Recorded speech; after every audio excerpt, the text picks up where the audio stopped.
माने वो किसी को एक सालग्राम की बटिया दे सकते हैं कि ये ब्रह्म है, इसकी पूजा करो, और किसी को कह सकते हैं कि समूचा राष्ट्र ही ब्रह्म है, भारतवर्ष ब्रह्म है, इसकी पूजा करो।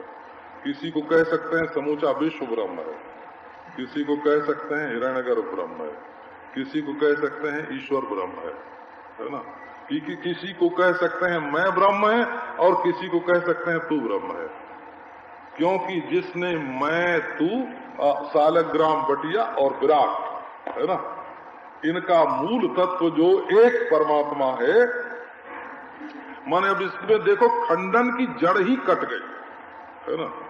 वो किसी को कर्म अन्वय व्यतिरेक से जो लोक हितकारी कर्म है, माने जिसके किए करने से लोक हित होता है, उस कर्म का वो विधान कर सकते हैं, और जिसके करने से लोक हित में बाधा पड़ती है उसका निषेध कर सकते हैं।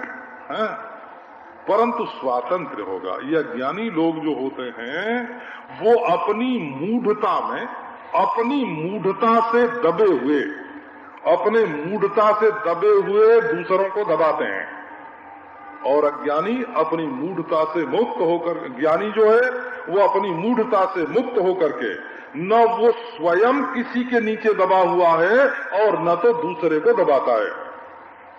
तो ये स्वातंत्र जो है, स्वातंत्र्यम परमम सुखम, स्वातंत्र्यम स्वातंत्र्यम परमम सुखम, तो जीवन मुक्ति, जीवन मुक्ति का विलक्षण आनंद आता है। तो सत्यं ज्ञानम अनंतम ब्रह्म है ना। अब आपको देखो थोड़ी सी बात इसके संबंध में और सुना। हे भगवान, यदि सत्ता से चेतन जुदा हो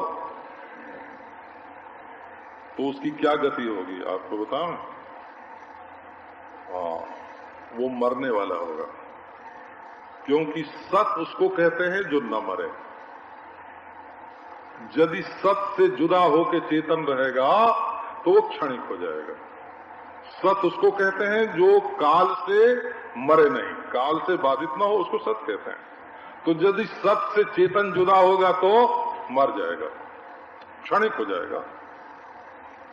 और चित्त से सत यदि जुदा होगा तो क्या अनर्थ होगा?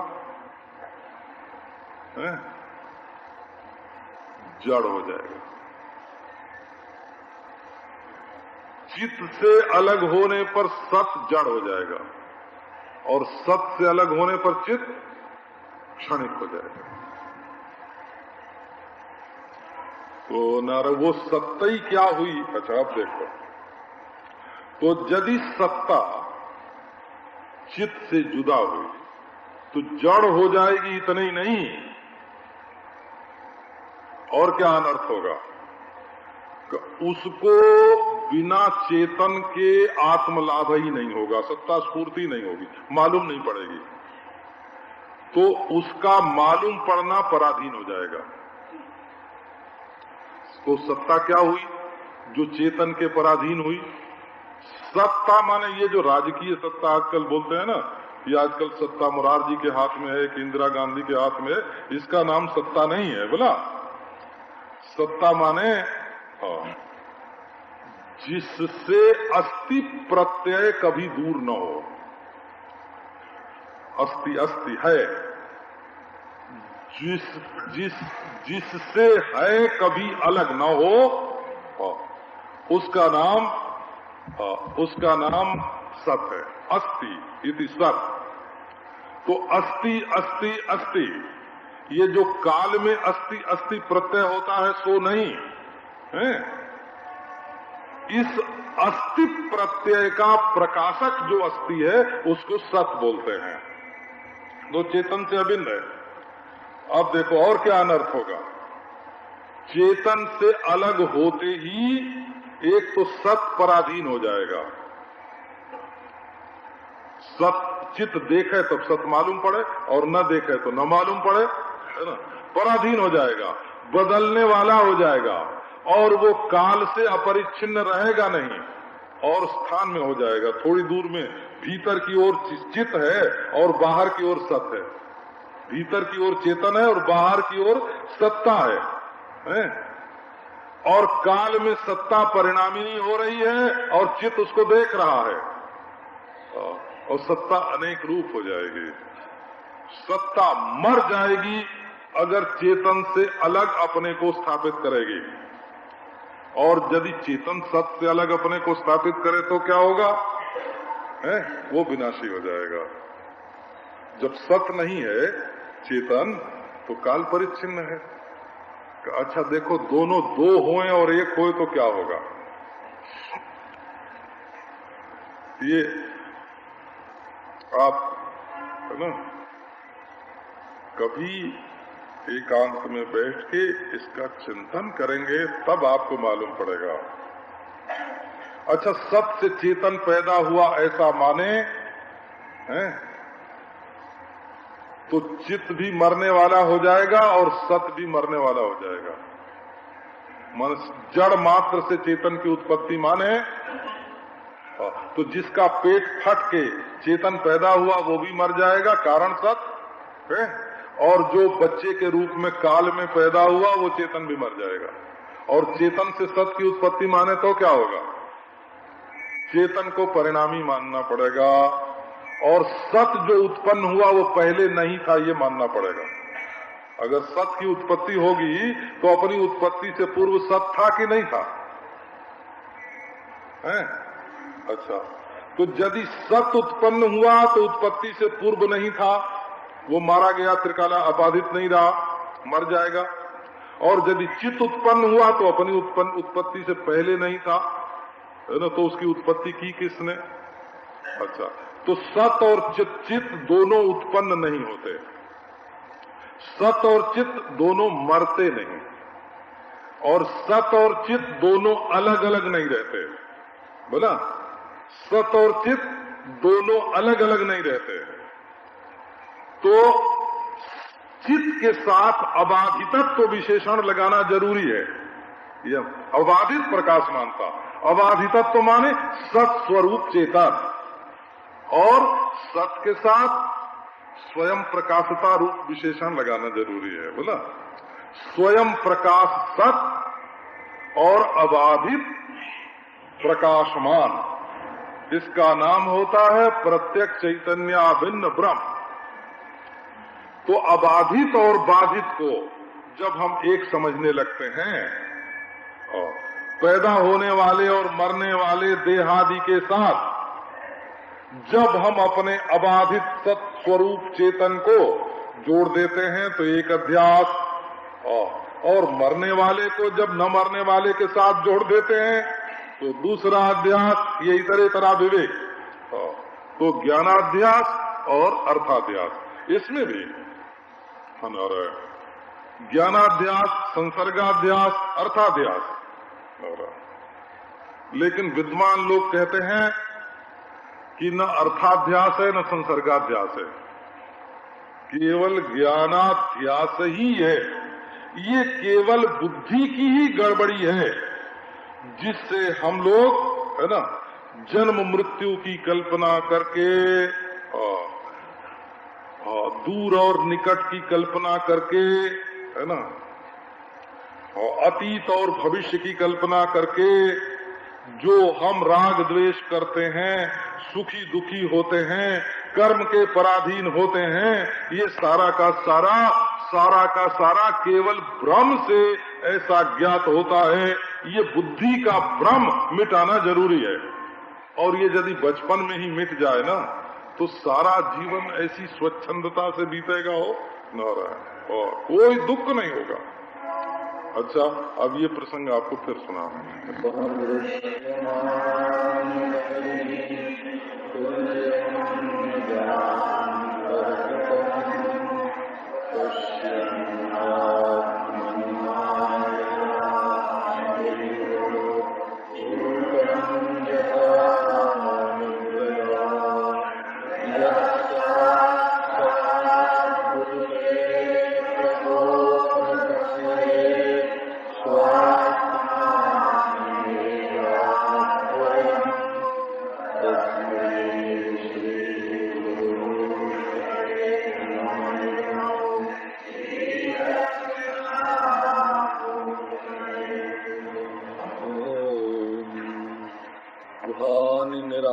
दृष्टे तनोति शुभ संततिम् स्मृतिमात्रेण यत्पुंसाम् ब्रह्म तन्मंगलम् धरम् सर्वकल्याण रूपत्वात् अतिकल्याण रूपत्वात् सर्वकल्याण संश्रयात् स्मर्त्रेणाम् वरदत्वाच्च ब्रह्म तन्मंगलम् गुरुः।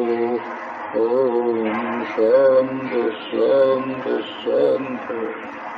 अध्यासो नाम स्मृतिरूपः परत्र पूर्वदृष्टावः स्मर्त्रेणाम् वरदत्वाच्च ब्रह्म तन्मंगलम् विदुः। ओम शांति शांति शांति। अध्यासो नाम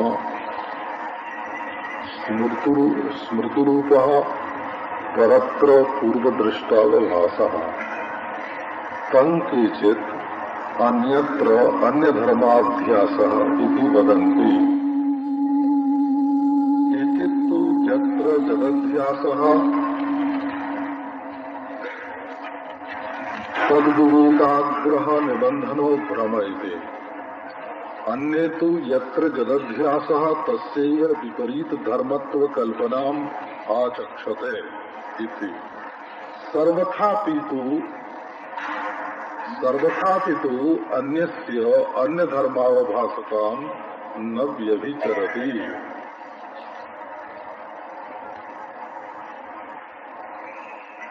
व्यास में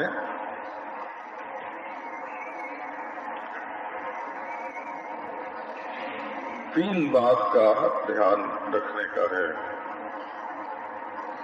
एक तो जहाँ जो चीज नहीं है वहाँ वो मालूम पड़े तो अध्यास, और जब जो चीज नहीं है तब वो मालूम पड़े तो अध्यास, और जो चीज जो नहीं है वो मालूम पड़े तो अध्यास। देश काल वस्तु। अब देखो, जिसमें देश नहीं है, जिसमें काल नहीं है, जिसमें वस्तु नहीं है, जो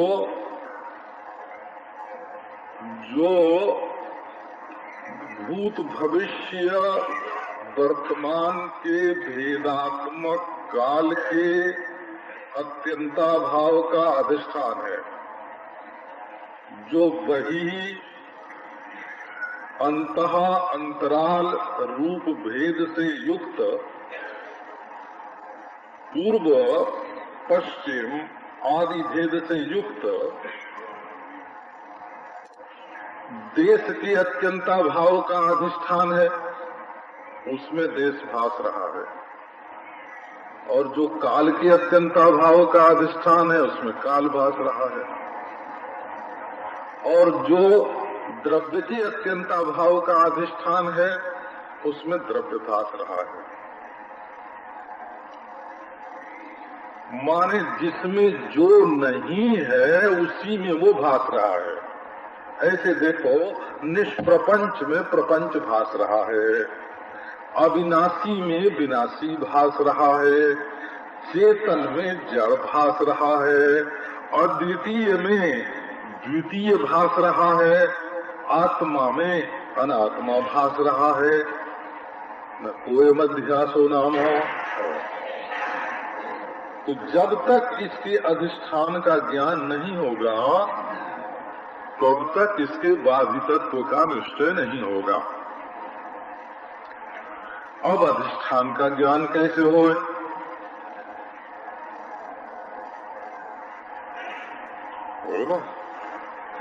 बोले हम इसके देश काल वस्तु के सर्वभेद, देश काल वस्तु के अवान्तर भेद और परस्पर भेद है, और इनके विजातीय भेदत्व कि ये हमसे जुदा हैं, इनके स्वजातीय भेदत्व कि ये हमारे कार्य हैं, या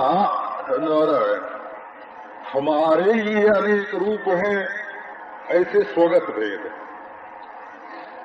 ये भेद मात्र का बाद कैसे होगा? तो भेद मात्र का प्रकाशक मैं। बोले ठीक है, मैं सो तो ठीक, आप प्रकाशक हैं, बहुत बढ़िया, परंतु इनकी प्रकाशमानता जो है, इनकी पृथक प्रकाशमानता वो बाधित है, ये कैसे मालूम?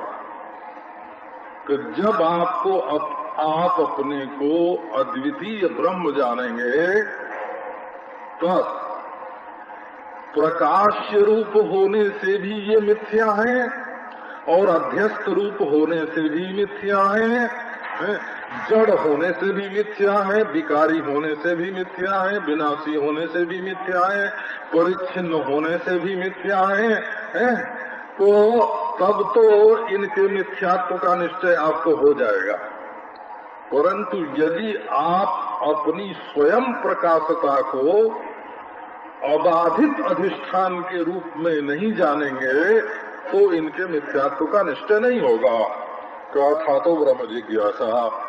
इसलिए ब्रह्म जिज्ञासा इस अध्यास की निवृत्ति के लिए देश काल वस्तु के भेद को, त्रित्व को, विजातीयत्व को, सजातीयत्व को, है ना, सांख्य दृष्टि से आप योग दृष्टि से दृष्टा हो जाएंगे, लेकिन दृश्य के विजातीयत्व का बाध नहीं होगा, है ना।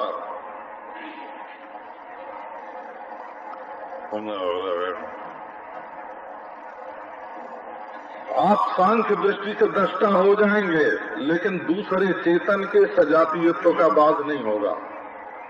अकल लगा के देखो, इसको समझो।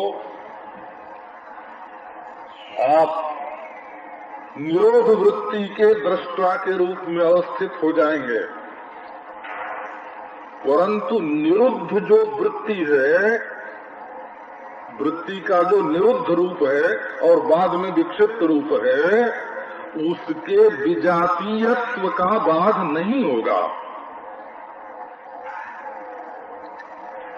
और नारायण दूसरी निरुद्ध वृत्ति का जो साक्षी है ना, या दूसरी विक्षिप्त वृत्ति का जो साक्षी है, उस सजातीय द्वितीय चेतन का बाध नहीं होगा।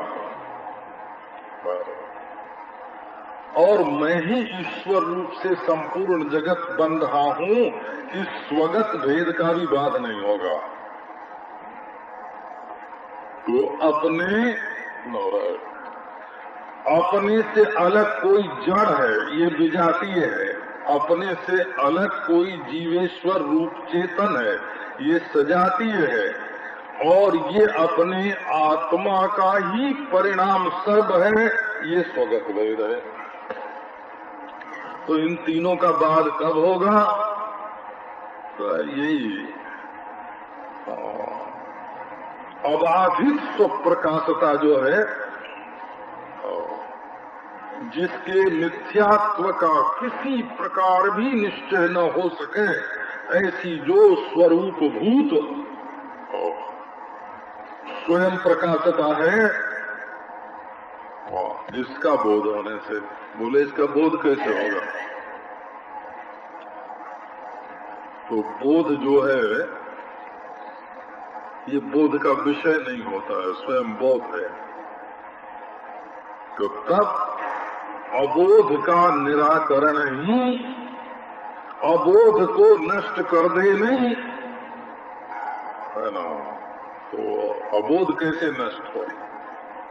बोले यही ब्रह्म जिज्ञासा जो है, ब्रह्म विचार जन्य जो वृत्ति है ना, ब्रह्म विचार जो जन्य जो वृत्ति है, वही इस अध्यास को, इस ब्रह्म को मिटाने वाली है। इसलिए आओ ब्रह्म विचार करें। अब ये बात एक ढंग की हो गई।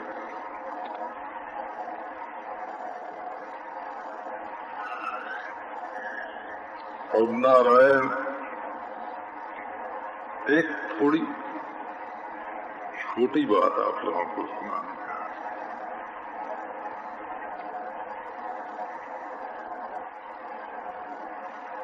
से अज्ञान दूर होता है। तो वस्तु तत्व का जो साक्षात्कार है ना, वही तो ज्ञान है। और वो ज्ञान स्वरूप है। यदि जड़ वस्तु का साक्षात्कार हो गए तो वो ज्ञान से उसका साक्षात्कार होगा, लेकिन ज्ञान स्वरूप वस्तु का साक्षात्कार हो गए तो स्वयं साक्षात्कार होगा। उसमें ज्ञान स्वरूप का साक्षात्कार, ज्ञान स्वरूप साक्षात्कार का साक्षात्कार, तो ये क्या है कि ये तो ऐसे ही है जैसे ब्राह्मण का शरीर। ब्राह्मण का शरीर क्या, इस वाक्य का अर्थ बताओ। ब्राह्मण अलग और शरीर अलग।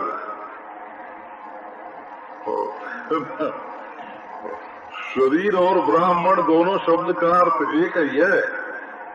ये भेद जो है ये केवल विकल्प मात्र है ना। पुरुष की चेतनता,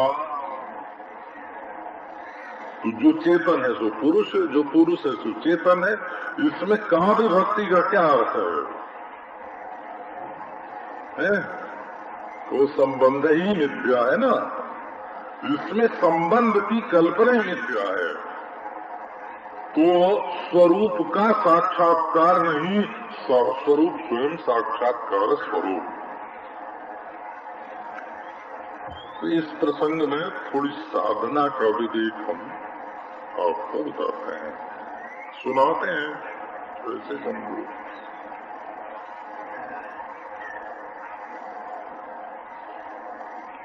आपको विचित्र लगेगा कि आजकल तो मशीन भी गणित करती है ना। तो यदि हम धर्म, उपासना और योग साधन जो है,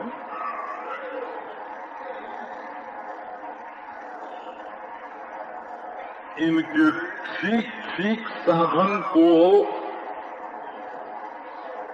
लिख के मशीन में डाल दें तो इनका जो फल शास्त्र में बताया हुआ है वो जैसे संख्याओं का जोड़ निकल जाता है ना, वो ऐसे गणित की रीति से सिद्ध हो जाएगा।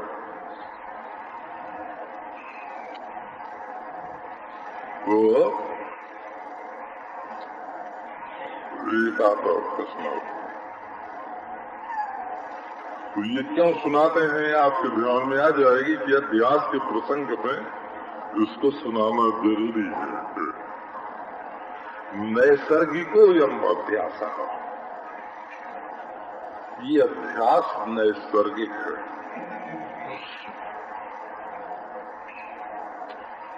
अब शास्त्र ने कहा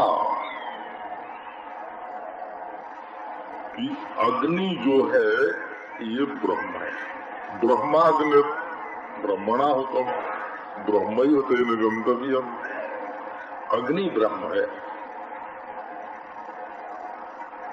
उसमें हवन करो, यज्ञ करो तो तुम्हें स्वर्ग रूप फल की प्राप्ति होगी। तो ये अग्नि में जो ब्रह्म रूपता है, ये अध्यास है कि नहीं है? और अध्यास है तो मिथ्या है।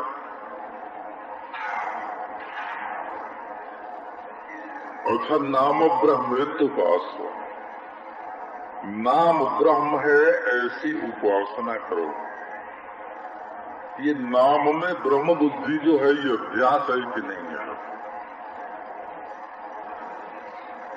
हम अध्यास शब्द का जो विस्तार है ना वो आपको समझाना चाहते हैं। बोला मनोब्रह्म इत्युपास्व, मन ब्रह्म है ये उपासना करो। तो ये मन ब्रह्म है ये अध्यास है कि नहीं है? अच्छा भाई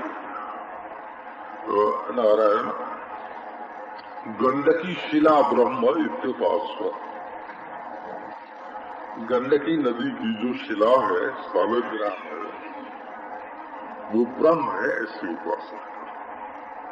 ये सब उपनिषद में है। बोला मैंने जितने वाक्य आपको लिए, और अग्नि न सुख अग्नि देख पुरोहितम, अग्नि न सुख थाराए, आप रोज ही पाठ करते हैं अग्नि न सुख थाराए। तो रोज पाठ करते हैं वायु तुम्हें वो ब्रह्मा से। ये वायु में ब्रह्मत्व का अभ्यास है कि नहीं है? और अभ्यास है तो फिर क्यों आप इस अभ्यास को दृढ़ करते हैं?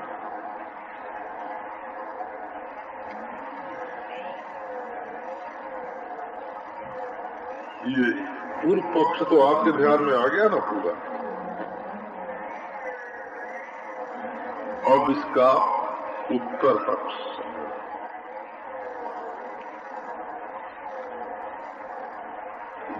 इसका उत्तर पक्ष ये है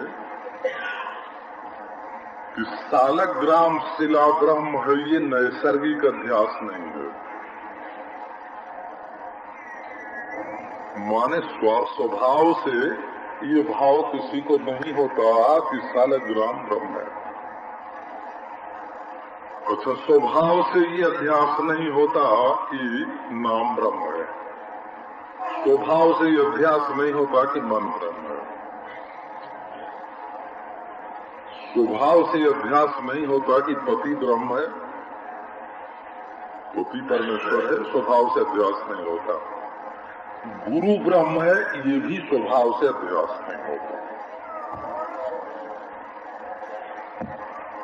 ये तो शास्त्रोक्त विधि से जन्य अभ्यास है। एक अभ्यास होता है स्वाभाविक और एक अभ्यास होता है शास्त्रोक्त विधिजन्य, शास्त्रीय विधिजन्य अभ्यास है। ये तो हुक्म दिया हुआ है, अनुशासन है, शासन है कि ये बुद्धि करनी चाहिए, तो नैसर्गिकत्व तो इसमें है ही नहीं।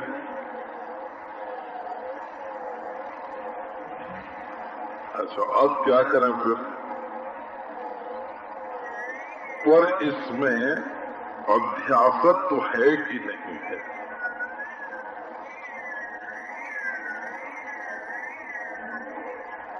तो आपको ये भेद करके सुना देते हैं, क्योंकि आप लोग सुनते हैं ना कि हम धर्म की बात भी करते हैं, उपासना की भी करते हैं, योग की भी करते हैं और ब्रह्म की भी करते हैं, तो अभ्यास में क्या फर्क है, इस पर विचार करो। तो अभ्यास दो प्रकार का होता है, एक बाधक अभ्यास और एक साधक अभ्यास। बोलो, तो नैसर्गिक अभ्यास निवृत्ति उपयोगी जो अभ्यास होता है, शास्त्रोक्त विधि दृष्ट होता है। और ये बात जो है वो आपको सुना देते हैं, क्योंकि आपके ध्यान में ये रहे। तो वस्तु का निरूपण एक वस्तु है, माने जहाँ तत्व का निरूपण है, तत्व का स्वरूप क्या है, ये निरूपण करने के लिए तो सत्यं ज्ञानम अनंतम ब्रह्म न हि द्रष्टुर्दृष्टेर विपरिलोपो विद्यते अविनाशित्वात् तत्त्वमसि। ये सब जो अवान्तर वाक्य और महावाक्य हैं,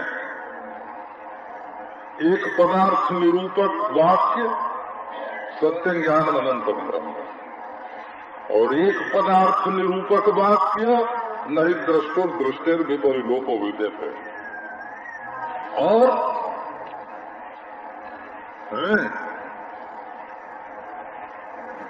तो महावाक्यार्थ ज्ञान की योग्यता अंतःकरण में उत्पन्न करने के लिए शास्त्रोक्त रीति से जो अनुष्ठेय कर्म, अनुष्ठेय भावना अनुष्ठेय अभ्यास, अनुष्ठान करने के लिए जो बताए जाते हैं वो अध्यास की निवृत्ति में, अध्यास पूर्वक अध्यास निवृत्ति उपयोगी,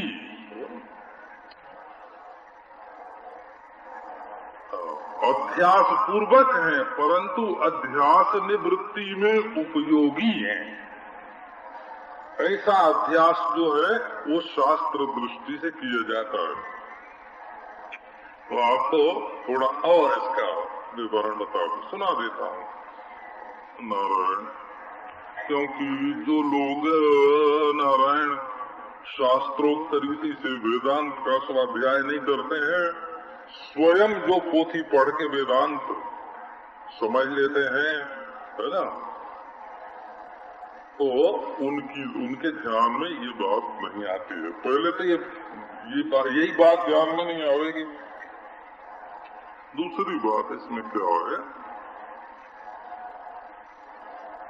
कि देखो, शास्त्र में विधि है कि धर्म का अनुष्ठान करना चाहिए। ये कर्तृत्व प्रधान है और कर्म विक्षेप रूप है और विक्षिप्त फल का हेतु है। अब देखो आपको गणित बताता हूँ। विधि जितनी होती है वो कर्ता के लिए होती है। तो मुख्य कर्ता जो है ना, हाथ से कर्म करने वाला, स्वाहा स्वाहा बोलने वाला, वाणी से बोलने वाला, वाणी भी तो एक श्रुवई है ना, इससे जो हम शब्दोच्चारण करते हैं वो भी आहुति है। और वो आपके कर्णाग्नि में उसका हवन होता है, बोला कर्णाग्नि में हवन होता है। शब्दादीन विषयानन्य इंद्रियाग्निषु जुह्वति, गीता में इसका भी नाम हवन है। माने हम होम कर रहे हैं। हमारी जिह्वा श्रुवा है, भीतर बैठा हुआ कर्ता जिह्वा रूप श्रुवा से शब्द रूपाहुति को आपके कर्ण में हवन कर रहा है। ये वाग यज्ञ हो रहा है, इसका नाम वाग यज्ञ हो रहा है। अब कर्तृत्व है तो कर्ता अपना जहाँ होता है वहाँ कर्म का विधान होता है। और चूंकि कर्म स्वयं अनेक रूप होता है, उसमें अग्नि चाहिए, उसमें साकल्य चाहिए, उसमें श्रुवा चाहिए, प्रोक्षणी चाहिए, प्रणीता चाहिए, ब्राह्मण चाहिए, है ना, ऋत्विक चाहिए, यजमान चाहिए, ब्रह्मा चाहिए, होता चाहिए। तो अनेक उपकरणों से साध्य होता है ना कर्म। इसलिए कर्म का फल जब आपको मिलेगा तो उसमें एक चीज अप्सरा होके मिलेगी, एक चीज अमृत होके मिलेगा, एक चीज नंदनवन होके मिलेगी, है ना।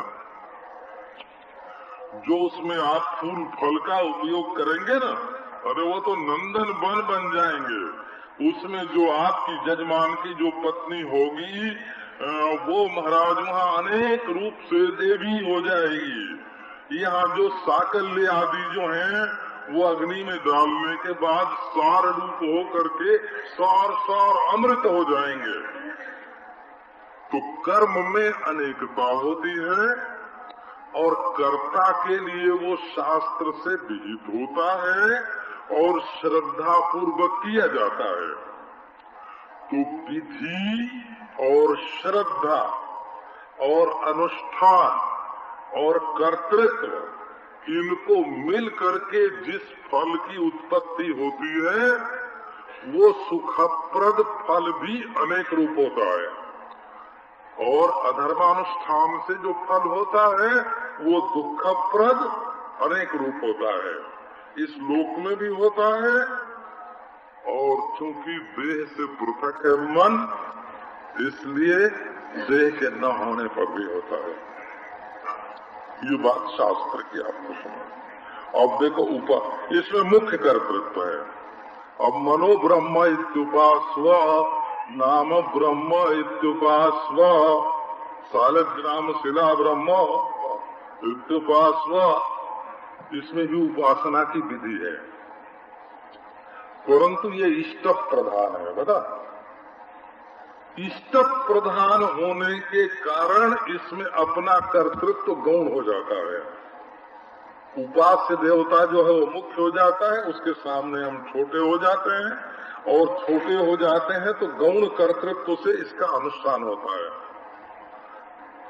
और कर्म जो है वो ज्ञान नहीं है बोला, वो तो मानसी भावना है, मानसी क्रिया है, क्योंकि विधि जो होती है वो क्रिया के लिए होती है, मानसिक क्रिया के लिए ही उपासना की विधि है।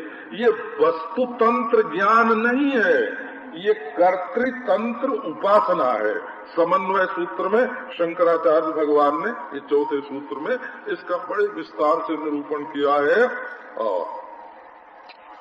बोध जो है वो वस्तु तंत्र होता है, ज्ञान वस्तु तंत्र होता है, और उपासना कर्तृतंत्र होती है ना।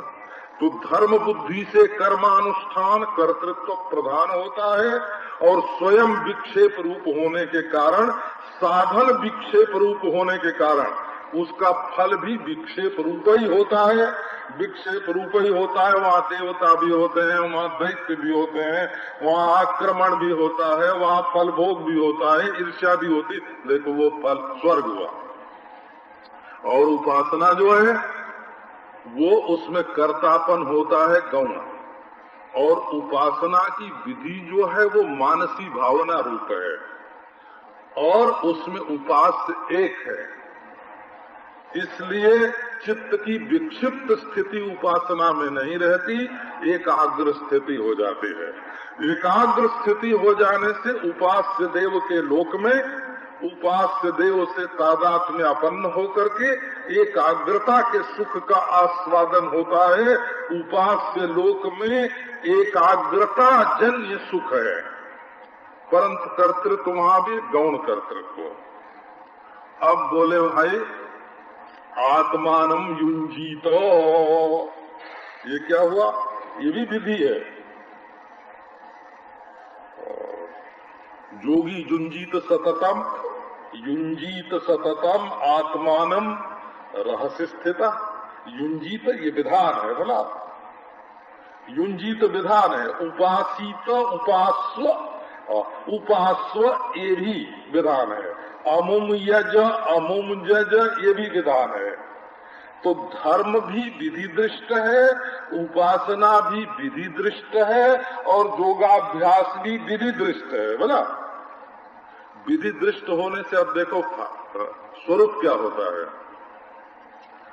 तो देखो अभ्यास करते करते करते अभ्यास के स्वाभाविक हो जाने पर जो शांति वृत्ति है ना, वो योगाभ्यास का फल है। माने पहले तो अभ्यास था, लेकिन बाद में वो अभ्यास इतना स्वाभाविक हो गया कि बिना कुछ किए शांति हो जाती है, निरोध हो जाती है, निरोध दशा हो जाती है, समाधि हो जाती है। वो भी विधि पूर्वक है। वो योगाभ्यास का विधान है। आत्मानम युंजीतो मनो युंजीतो। तो इससे क्या हुआ? इससे शांति हो गई। ये शांति हो जाने का नाम परमात्मा की प्राप्ति नहीं है। वो क्या है? वो तो फलात्मक है। अभ्यास कर्तृत्व पूर्वक विधि दृष्ट अभ्यास के अनुष्ठान से जो फलात्मक स्थिति हुई उसको बोलते हैं समाधि। वो भी हेतु फलात्मक है। तो वहाँ कर्ता कहाँ जाता है कि कर्ता लीन हो जाता है। तो लीन कर्तृत्व समाधि है, गौण कर्तृत्व उपासना है, और मुख्य कर्तृत्व धर्म है। और कर्तृत्व तो अध्यास पूर्वक ही होता है। तो धर्म, उपासना और योगाभ्यास भी कर्तृत्व पूर्वक होते हैं और इनका जो फल है स्वर्गादि रूप मन पूर्ण परिपाक जन्य वृत्ति में आनंद स्वरूप आत्मा की अभिव्यक्ति। तो वो वृत्तियां जो हैं वो विक्षेप प्रधान धर्म के फल स्वरूप हैं, एकाग्रता प्रधान उपासना के फल स्वरूप हैं और समाधि निरोध रूप वृत्ति योगाभ्यास के फल स्वरूप है। परंतु कर्तृत्व जो है अज्ञात कर्तृत्व है समाधि में और गौण कर्तृत्व है उपासना में और मुख्य कर्तृत्व है धर्म में। इसलिए ये तीनों भी अध्यास पूर्वक ही होते हैं। ये नहीं समझना कि इन तीनों का साधन भी अभ्यास में और इन तीनों का फल भी अभ्यास में। तो परंतु अभ्यास में अंतर क्या है ना? अध्यास में अंतर ये कि लोहे को पकड़ के अगर नदी के पार जाना चाहो तो डूब जाओगे और लोहे के बने हुए जहाज पर अगर चढ़ के जाओ तो नदी को पार कर जाओगे। है? तो ये जो धर्म उपासना और योग हैं ये शास्त्रोक्त रीति से बनाए हुए नाव हैं और जो नैसर्गिक अध्यास में जो है ना वो जैसे लोह खंड होए तो बोले हम नाव पर चढ़ के लोहे की नाव पर चढ़ के उस पार चले जाते हैं, तो लोहे पर चढ़ करके क्यों नहीं चले जाएंगे? अच्छा, तो अब बोले कि अब ये जो कर्म उपासना और योग है ये परमार्थ की प्राप्ति का साक्षात साधन है कि नहीं? बोले साक्षात तो क्या अंतरंग भी नहीं है। साक्षात तो क्या अंतरंग भी नहीं है। अंतःकरण में समाधि रूप योग्यता की उत्पत्ति में ये हेतु होने से परंपरा साधन है। धर्म उपासना और योगानुष्ठान से अंतःकरण में है ना समाधि संपत्ति अर्थात बहिरंग साधन आवेगा। समाधि संपत्ति बहिरंग साधन है बोला।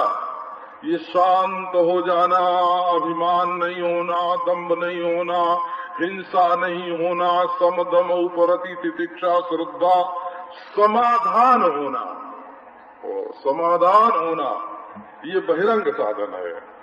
इसमें बहिरंगत्व किम मूलक है? तो बहिरंगत्व क्यों है? करण शोधकत्व न बहिरंगत्व है और श्रवणादि में पदार्थ शोधकत्व न अंतरंगत्व है। तत्पदार्थ तो जिस पे हमें निशाना लगाना है वो कहाँ है? जिससे निशाना लगाना है उस बंदूक को शुद्ध करना बहिरंग साधन है। समाधि ये समदमादि जो है वो अंतःकरण को शुद्ध करने वाले हैं और तत्पदार्थ कैसा है, तुम पदार्थ कैसा है, इसका श्रवण जिस पर निशाना लगाना है उसको शुद्ध करने वाला है। तो साक्षात साधन क्या होगा? तो जो अध्यास को निवृत्त कर दे सो साक्षात साधन बोला। और जो अध्यास को मिटावे सो साक्षात साधन। तो अध्यास को कौन मिटावेगा? है ना? न धर्म मिटावेगा क्योंकि वो तो कर्म है, प्रमाण नहीं है। उपासना मानसिक कर्म है, प्रमाण नहीं है। योगाभ्यास अभ्यास मानसिक साधन है, प्रमाण नहीं है। और इनका जो फल है स्वर्ग रूप, इष्टलोक रूप और समाधि रूप, वो फलावस्थिति जो है कब वो भी तत्व नहीं है, वो भी अध्यस्त ही है।